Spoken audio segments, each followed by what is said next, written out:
Avec vous, en compagnie de Fred Bastien. Bonjour, Isabelle. Fred, on suit bien sûr pour nos auditeurs ce qui se passe dans l'affaire des textos douteux du Parti libéral du Québec. Là, vous savez peut-être que j'allais dire le chef du parti, mais bon, le sera-t-il encore très longtemps? On peut supputer. Toujours est-il que Pablo Rodriguez est en conférence de presse en ce moment pour essayer de répondre à cette crise. Oui, il répond présentement aux questions des journalistes voilà. là, dans les locaux du Parti libéral du Québec. Bon, on disait en début de conférence de presse que, premièrement, sur le premier sujet, il ne saurait toujours pas pourquoi Geneviève Hintz aurait été remerciée par Marois Risky. 2, il disait que... Geneviève Hintz, là, c'est sa collaboratrice de toujours, avec qui il était à Ottawa. Exact. Quand il était chez les libéraux fédéraux et qui a été remerciée donc par Marois Risky, chef parlementaire hier, qui, elle, a été remerciée par Pablo Rodriguez. Voilà, ben, elle a été suspendue pour l'instant. Ouais. Voilà. Et 2, lui dit que toutes ses dépenses sont reliées au parti. Il dit, vous êtes présentement dans les locaux du parti. Il a insisté, il a dit le mot parti à plusieurs reprises là, pour le 2e point. Et pour le 3e point, les fameux textos d'aujourd'hui, lui, il disait, bon, ben, on va vérifier ça. Et je le paraphrase, il dit, si quelqu'un a fait quelque chose de pas correct, il va avoir des conséquences sérieuses. Bon. C'est à peu près comme ça qu'il l'a dit. Donc, et il maintient qu'il n'a jamais été au courant et que ses membres non plus. Fait que, écoute, personne ne le sait, mais visiblement, il y a des textos qui ont circulé. Il y a quand même des faits là, qui commencent à sortir. Après, on va revenir là-dessus, oui. nous, dans le courant de l'émission, avec l'analyste Marc-André Leclerc, effectivement, qui a été à Ottawa, qui connaît bien la politique et fédérale et provinciale. Alors, vous nous direz, vous, comment vous voyez ça? Parce qu'évidemment, ça ressort de la... Tu brasses un peu le paillis, là. C'est fascinant. Il y a comme politique. une odeur en dessous, là, oui, qui ressort. Là, tu te dis, au moment où le PQ allait quand même bien dans les sondages, peut-être qu'il commençait un peu à avoir moins le vent dans les... Oui, mais je mettais en contexte avec les autres partis. Ouais.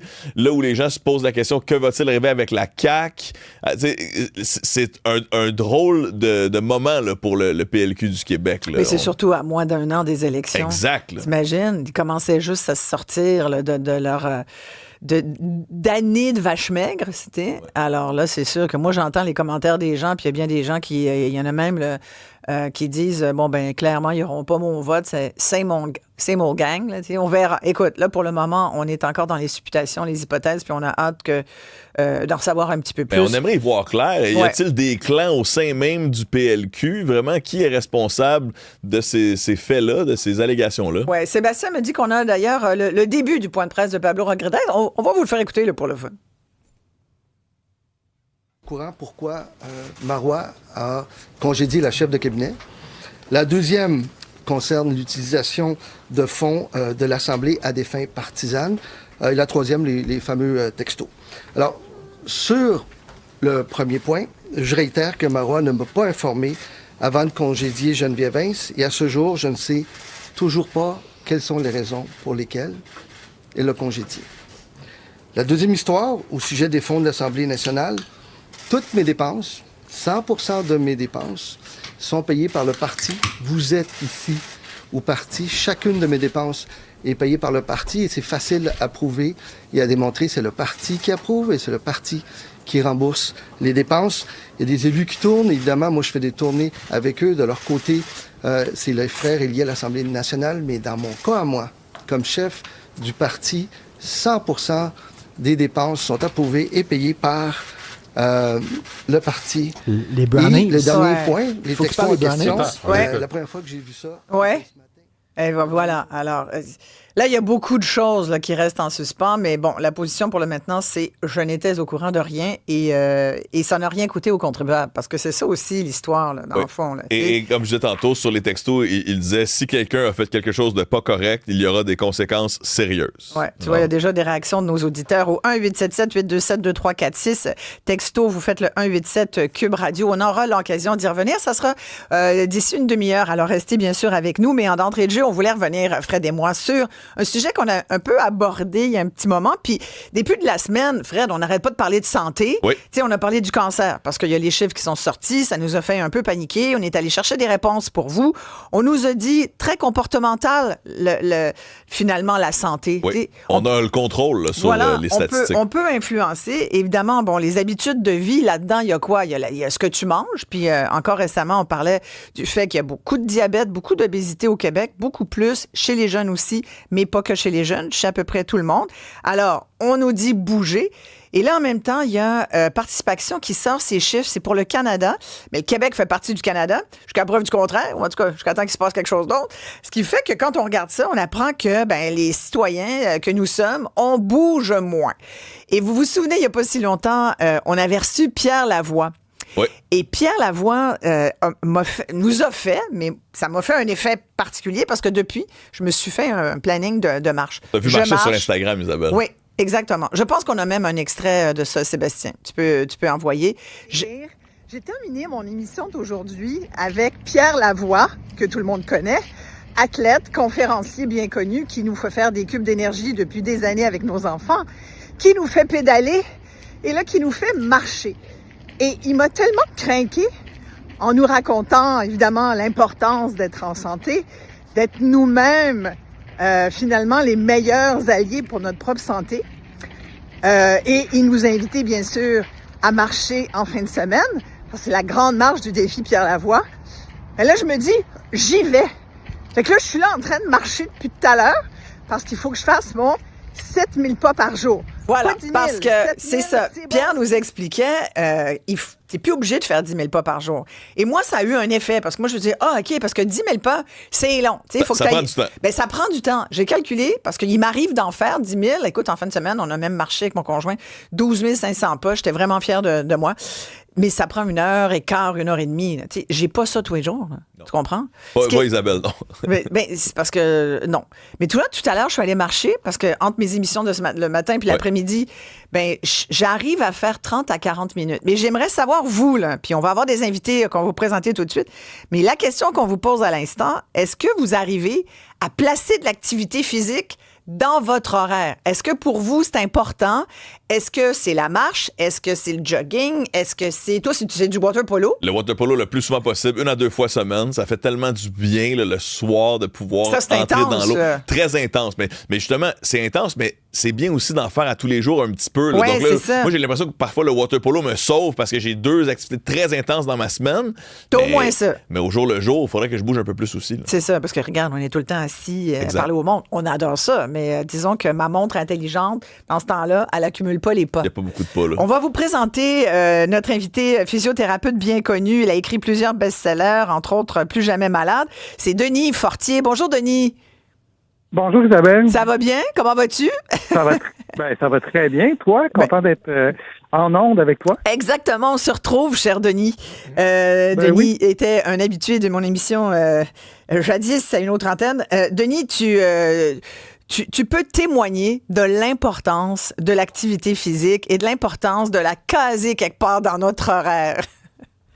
Oui, c'est vraiment important. Je pense aussi que on n'a pas un environnement qui nous aide nécessairement à faire ça. Tu le disais, c'est sûr, dans votre travail, là, vous interviewez des gens en position assise. On ne va pas vous demander ça de faire ça en nageant. Donc, si les gens qui nous écoutent, c'est la même chose. Ils ont un travail de bureau, tout ça. On a la vie de famille, on a des obligations. Ça devient quand même un peu compliqué. Puis, je pense qu'on peut dire qu'on met un peu de pression aussi de dire, faut marcher 7500 pas, faut faire ci, faut faire ça, faut bien manger. En fait, quand on décortique tout ça, ça peut être quand même assez simple. Quand on marche normalement sans avoir chaud, vous parliez de water polo tout à l'heure. Ouais. Water polo, c'est une intensité hyper élevée. Si on marche en faisant le ménage chez nous, c'est une faible intensité. Ça, c'est intéressant de le faire. C'est intéressant pour nos articulations, puis c'est intéressant pour nos muscles aussi. Tu parlais de la prévention du diabète. Ouais. Les activités de faible intensité, ça nous aide. C'est que dans le nombre de pas par jour, il y a une super bonne nouvelle, contrairement quand on veut perdre du poids, mettons, on en fait tous au moins 2-3 000. Fait qu'on part déjà avec un compteur à 2-3 000, c'est déjà pas pire.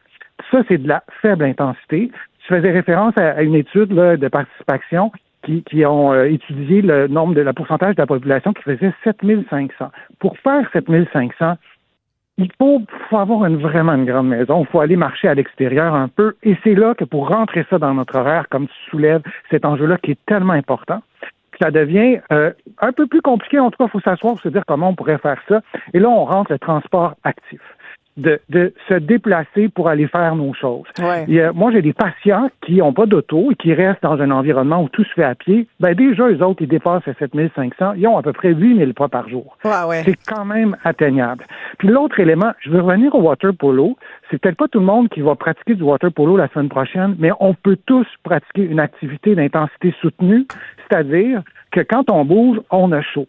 Ouais. Il faut se réapproprier le plaisir de bouger en ayant chaud. Ça peut être marcher en montagne, ça peut être courir, faire du vélo, on pourrait toutes les nommer, faire du ski, tout ça, mais on n'est pas obligé de faire ça une demi-heure par semaine. Si vous faites 2-3 minutes, attention, par jour d'intensité soutenue. Attends, 2-3 minutes d'intensité soutenue, là, c'est-à-dire très cardio, là, c'est ça que tu veux dire? Oui. Hey, là, t'es dans 3 minutes, là. 2 à 3 minutes par jour. Il y a des études qui ont démontré qu'il y avait un effet. Parce que là, oui... Attends une minute. Moi, je suis en train de me faire suivre à faire au moins une demi-heure, puis toi, tu me dis 3 minutes, ça fait la job. Ben voyons donc, j'ai jamais entendu ça. Mais à haute intensité, là. Hey, mais moi, tu m'as pas vu marcher. C'est à haute intensité. Non, mais sérieux. Ouais. Mais complètement. Ah non, mais c'est parfait. Mais non, mais c'est génial. Mais là, il faut revenir à la base. C'est l'activité physique, les bienfaits de l'activité physique, c'est le même principe que de l'argent.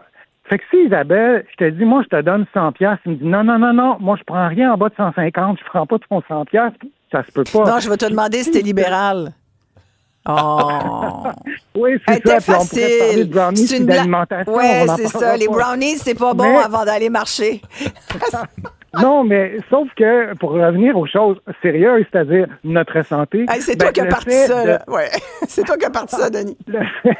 C'est vrai, j'avoue. Le fait de faire 2 à 3 minutes, ça active ton cœur, ça active tes muscles à un niveau d'intensité soutenu, de façon de courte durée, mais comme au water polo. Et ça, il y a des bienfaits immenses sur la santé. Et quand il y a des gens qui nous écoutent, là, qui disent, je tout mêler, c'est simple. Vous ciblez, 7500 pas. Si c'est 5000, vous avez des bienfaits pareils. Mais pensez aussi à avoir chaud un petit peu à chaque jour. Et ça a des bienfaits pour la santé. Et je termine sur mon affaire du 2-3 minutes, là. Oui. Parce qu'il y a des gens qui se sentent coupables, qui se disent, moi, je peux pas le faire, le 7500 pas par jour. Ça veut-tu dire que je suis comme un peu privé de ces bienfaits-là sur la santé? La réponse, c'est non, parce que si on va chercher notre 2-3 minutes, je répète, par jour d'intensité soutenue, on a des bienfaits sur notre santé. OK, sur l'intensité soutenue, on parle de, par exemple, on va y aller avec le rythme cardiaque. Ça veut dire combien de pulsations minutes? Il faut que tu sois... Moi, j'ai lu qu'au-delà de 120 pulsations minutes, c'est là que tu commences à brûler des graisses, par exemple. Pour les gens qui voudraient aussi perdre un peu de poids, on sait qu'on a des enjeux de diabète reliés à l'obésité. Il y a quand même... Tu sais, je comprends le 3 minutes, il faut qu'on aille chaud, mais des fois, tu peux avoir chaud vite, tu sais. On a parlé... c'est une excellente question, parce que faut que ça soit concret. Il faut que demain, alors quelqu'un puisse se mettre en pratique. D'y aller avec les fréquences, oui, on peut y aller, mais ça dépend de différents paramètres comme l'âge puis notre condition physique, tout ça. Il y a une façon bien plus simple d'y aller dans notre appréciation de l'intensité, puis c'est fondamental, on devrait tous apprendre ça à l'école. Quand vous faites une activité physique, si vous allez être essoufflé, vous allez avoir chaud, votre cœur va battre plus vite, puis votre respiration va s'accélérer. Le critère pour avoir une intensité soutenue, c'est que vous n'êtes pas capable de parler en même temps, vous n'êtes pas capable d'avoir une conversation normale sans être à bout de souffle et perdre le souffle. Ça, c'est une intensité soutenue. Si vous avez chaud, vous avez tous les critères que j'ai énumérés, mais vous êtes capable de parler, un peu difficilement vous êtes capable, vous êtes à une intensité modérée. C'est quand tu nous dis, Isabelle, que quand tu marches, toi, tu y vas par là. Si tu n'es pas capable de parler parce que tu es à bout de souffle, tu es à une intensité soutenue. Puis oui, après ça, on va y aller dans le détail, dans la mesure fine avec les battements cardiaques, par exemple. Mais si tu peux pas parler, parce que tu es à bout de souffle, tu es dans une intensité soutenue, sinon une intensité modérée. Et si tu n'as pas chaud, puis tu peux parler normalement et tu peux même chanter, tu es dans une intensité faible et c'est pas inutile. il y a une utilité, mais on veut cibler une intensité modérée. Ce que l'étude de participation n'a pas mesuré, on peut pas tout mesurer dans une étude, mais ça n'a pas été mesuré, donc il faut garder ça en tête. C'est ça, parce que l'étude dont on parle, et c'est pour ça qu'on s'en jase aujourd'hui, c'est que il y a beaucoup moins de gens, puis là, de Canadiens, mais on va dire que le Québec est dedans aussi, puis c'est pour ça que nos auditeurs vont être très révélateurs dans leurs commentaires. On dit qu'il y a beaucoup moins d'adultes qui marchent, qui font 7500 pas par jour. Seulement à peine 1 sur 3, alors qu'avant, c'était 1 sur 2. Il n'y a pas si longtemps, avant la pandémie, 2019, il y avait la moitié des gens là, qui faisaient au moins 7500 pas par jour. Là, aujourd'hui, c'est à peine 1 sur 3. C'est quand même important sur notre santé. Fred, on va y revenir d'ailleurs, si tu veux bien, Denis Fortier. Fred, tu as beaucoup de commentaires. Je les vois rentrer, toutes sortes de monde. Les gens réagissent. Je parle d'Alex de Montréal qui dit qu'il a été au gym depuis l'âge de 14 ans, mais justement, depuis la COVID, il avait ralenti. Ça rejoint ce que tu disais précédemment. Mais il dit depuis 6 mois, il reprend la cadence, donc il s'entraîne. Il faut bouger, sinon on devient ankylosé. Daniel de Marieville, l'été, 60 km de vélo par jour, 72 ans. Donc il y a des gens qui sont extrêmement inspirants. Là. Comment ça s'appelle? C'est Daniel de Marieville. Daniel, vous faites 60 km de vélo par jour? À 72 ans. Ouais. Oh, wow, ça, c'est l'été. Il y a bravo. Janine de Québec qui marche systématiquement 20 minutes très rapidement tous les jours et 2 séances au gym de 45 minutes chacune par semaine. Recommandation de docteur elle-même. Sinon, là, quelqu'un de Saint-Jean-du-Richelieu. Docteur elle-même, j'adore. Qui est super occupée, mais elle marche tous les jours, midi, beau temps, mauvais temps. C'est le meilleur maquillage. Elle dit un bon 35-40 minutes OK, rapide. même quand tu fais moins... Moi, j'ai hâte de me voir cet hiver, par exemple. J'avoue. Et la preuve que c'est tout le monde qui est impliqué. Vincent de Montréal dit, moi, je dois me remettre en forme et je vais commencer par la marche. Et comme dit la chanson Step by Step, je vais me remettre en forme. Step by step. Ouh, baby, un pas à la fois. Mais j'ai une question sur le 2-3 minutes. Là. Quand on dit le 2-3 minutes intense, à quoi ça ressemble 2-3 minutes intense? Est-ce qu'on, oui, d'abord, 2 ou 3. Là, est-ce qu'on se met à sprinter, on fait des push-ups? C'est comment on atteint rapidement ce niveau d'intensité fort simplement en si peu de temps? Oui, bonne question, ça. Ouais, on peut faire des sauts sur place, on peut faire de la corde à sauter, on peut monter des escaliers, on peut courir, on peut, par exemple, prendre une marche puis avoir un 3 minutes où on va marcher beaucoup plus vite. Là, ça dépend de notre condition de santé, mais on peut courir ou marcher vraiment très, très vite si ça nous place en intensité soutenue. On peut danser. Donc, il y a différentes stratégies pour le faire. Je suis pas en train de dire que on va se réunir en groupe pour tous faire un 2-3 minutes, puis après ça, on s'en retourne chez soi, mais intégrer à nos activités quotidiennes un 2-3 minutes, c'est quand même de courte durée. On fait un compromis sur le plaisir. C'est pas comme aller nager ou aller faire une partie de tennis, mais on fait de la corde à sauter, on saute sur place, on danse, on marche plus vite ou on court, on monte les escaliers rapidement. Ça fait quand même quelques choix. Oui, parce que quand on donne ces critères-là, Denis Fortier, là, de dire, bon, quand on marche 7000 pas tous les jours, ça réduirait de près de 40 hey, écoutez ça, les amis, près de 40 le risque de démence, de 22 celui de dépression, de près de 15 le diabète. C'est plusieurs études apparemment qui démontreraient ça. Là, on a avantage quand même à plutôt se dire 7000 que 1000 ou, tu sais, parce que je vois qu'il y a beaucoup de gens, hein, Fred, qui nous écrivent qui marchent avec leur chien. C'est très justement, bien. Martin Paul, c'est comme ça qu'il a réussi à atteindre les 10 000 pas par jour. Il s'est acheté un chien, je pense, c'est ça? Exactement. Mais tu sais, bon, moi, j'en vois beaucoup, j'en croise beaucoup là, dans mes marches quotidiennes. Puis il y a beaucoup de gens, c'est tranquillos, là, tiens.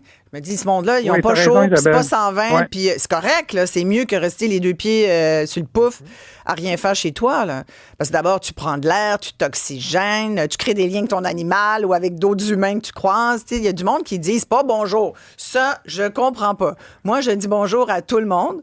Ce qui fait dire à une de mes filles, tu es trop sociable, maman. Ben non, jamais trop. Mais il y a du monde que tu croises, puis moi, je dis bonjour, puis ils répondent pas. Voyons le monde. Non. C'est comme hashtag les gens. Pourquoi? Pourquoi vous répondez pas? On est dans une société, là. Là, comme dis-moi disait bonjour George quand je dans te dis bonjour. Seinfeld. Mais donc, bref, tu sais, ceux qui marchent juste tranquillement, Denis, ça n'a pas la même portée quand même sur, justement, tous ces problèmes de santé que je viens d'énumérer, là. C'est vraiment important et ça fait partie de mes combats aussi, oui, de faire marcher les gens, mais de redécouvrir un peu une intensité plus modérée ou soutenue. Puis oui, tu as tout à fait raison, on pourrait parler aussi de santé articulaire. Ouais. Puis il y a quelque chose quand même qu'il faut faire, qu'il faut dire pour encourager les gens qui font partie de cette catégorie-là, qui marchent pas très vite, puis il ne faut pas non plus les culpabiliser outre mesure, mais il faut dire. Mais ce qu'il faut dire, et c'est fondamental, parce que oui, les statistiques, il y en a plein d'autres, renversantes tellement qu'elles sont positives et encourageantes sur la santé liée au nombre de pas par jour. Mais les personnes qui en profitent le plus, c'est pas des personnes qui sont en super forme, c'est des personnes qui justement nous écoutent et marchent pas très vite et ils se disent, allez-y progressivement, augmentez votre vitesse pendant 5-10 minutes, revenez à une vitesse plus lente. Les intervalles, on n'en a pas encore parlé, pour la santé, il y a plein d'effets démontrés, même des intervalles de faible intensité alternés avec une intensité modérée. Et donc, explique un peu intervalle. D'accord. Donc, si, disons, Monsieur, Madame Y marche pendant 3 minutes lentement parce que son rythme de marche est assez lent et pendant 30 secondes, 1 minute, on va marcher plus vite sans se casser la tête, je suis essoufflé, pas essoufflé, là, on marche juste plus vite. Pendant 30 secondes et on revient et on répète ce cycle-là, on répète ces intervalles-là, on va se réapproprier une vitesse rapide de façon brève mais de façon répétée et c'est ces gens-là qui sont un peu moins en forme, qui ont peut-être des maladies chroniques, qui vont le plus bénéficier des bienfaits pour la santé, et c'est spectaculaire. Isabelle, moi, j'ai été témoin chez mes patients, j'ai su pour des problèmes musculo-squelettiques, mais souvent, ils ont d'autres problèmes de santé. Parfois, ils sont âgés. Et de voir leurs conditions physiques s'améliorer en faisant justement des intervalles. Mais là, je te parle pas après 25 ans, là, après quelques mois, ça fait une immense différence. Et je dis un mot sur, t'as une façon colorée et drôle de le dire que tu te socialises en marchant. Ouais. Mais combien de personnes qui nous écoutent, qui sont toutes seules dans leur appartement, puis ta voix, puis la voix de Fred, c'est leur voix de la journée, d'aller marcher progressivement, de se réapproprier ça. La socialisation, c'est pas du tout un détail pour la santé physique, mentale de notre société au grand complet. Denis, tu sais que quand tu dis ça, là, que la voix de Fred et la mienne, ça peut peut-être aider des gens à se sentir moins seuls. C'est là, tu vois, moi, ça va vite, hein? J'ai les larmes aux yeux qui viennent vite parce que ça me touche tellement, parce que on le sait. Oui, les gens nous écrivent, puis on le sait ressent. que c'est vrai, puis ça nous montre à quel point il y a tellement de gens seuls. Et c'est complètement. terrible. C'est la marche, ça fait aussi socialiser, mais c'est important. Même le sentiment de solitude, là, tu sais que c'est corrélé avec le taux de mortalité. Je veux dire, il y a un lien direct.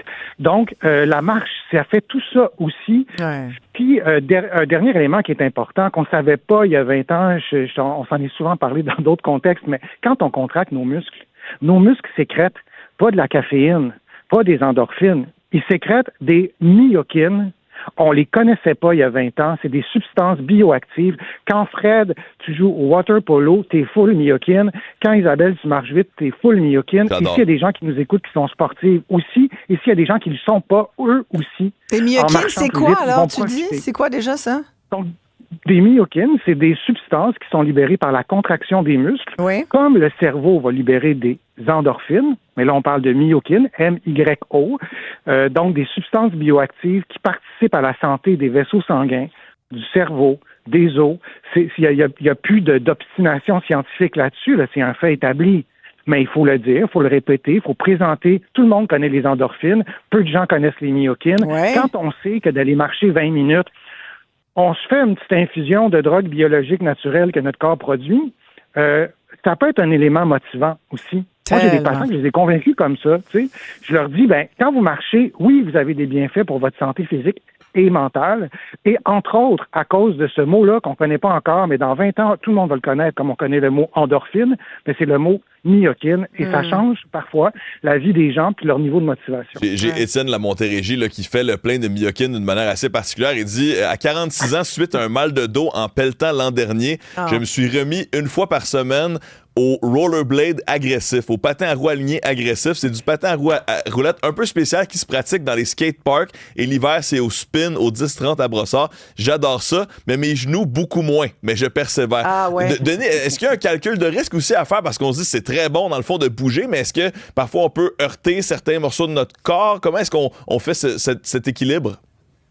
C'est une question fondamentale. Le mot le plus important qui est bon pour tout le monde qui nous écoute, c'est le mot progressivité. Si moi, j'ai jamais fait de rollerblade puis j'y vais là, full pin, je risque vraiment de me blesser. C'est vrai pour la course à pied, le vélo ou d'autres sports. Si j'y vais progressivement à mon rythme à moi, je suis peut-être déjà un athlète ou je sors peut-être de réadaptation, mais le mot progressif, c'est adaptable à chaque personne. Ça diminue vraiment beaucoup le risque de blessure. L'autre élément, période d'échauffement essentielle pour tout le monde, sauf sur une marche lente, tranquillement, mais sinon, on s'échauffe tout le monde 5 minutes en faisant des mouvements circulaires, des petits mouvements. Ça, c'est important. Et l'autre élément, et ça, il faut souligner ça, puis on met des flancheurs autour, être assis à la journée longue, c'est un facteur de risque énorme pour abîmer nos articulations. C'est pas parce qu'on fait rien qu'il n'y a pas de risque. Tellement. Mais écoute, on va prendre quelques minutes pour se lever puis bouger tous. 2 tapis roulants en studio, Isabelle. Mais tu sais qu'il y en a qui font de la radio mon debout, Dieu, là. c'est parfait. Ouais, c'est ça. Puis là, on était à la veille de vendre les meubles ici, fait que c'est peut-être ça qui va arriver. Merci, Denis Fortier. Ben, c'est toujours un plaisir de te parler et de parler à Fred. C'était une belle première fois. Et tu reviendras quand tu veux. On parlera plus spécifiquement justement des blessures fréquentes quand on fait de l'activité physique, puis surtout en hiver. Merci, Denis Fortier, qui est physiothérapeute. On va s'arrêter ici. On va en profiter pour bouger, mais je vous donne rendez-vous. Partez pas nulle part, là. Restez là. On va avoir le témoignage de Jacques Aubin qui, lui, grâce à la marche et l'activité physique, perdu énormément de poids. Il organise des demi-marathons aussi aujourd'hui. Et bien sûr, vos commentaires 187 Cube Radio et 1877 827 2346.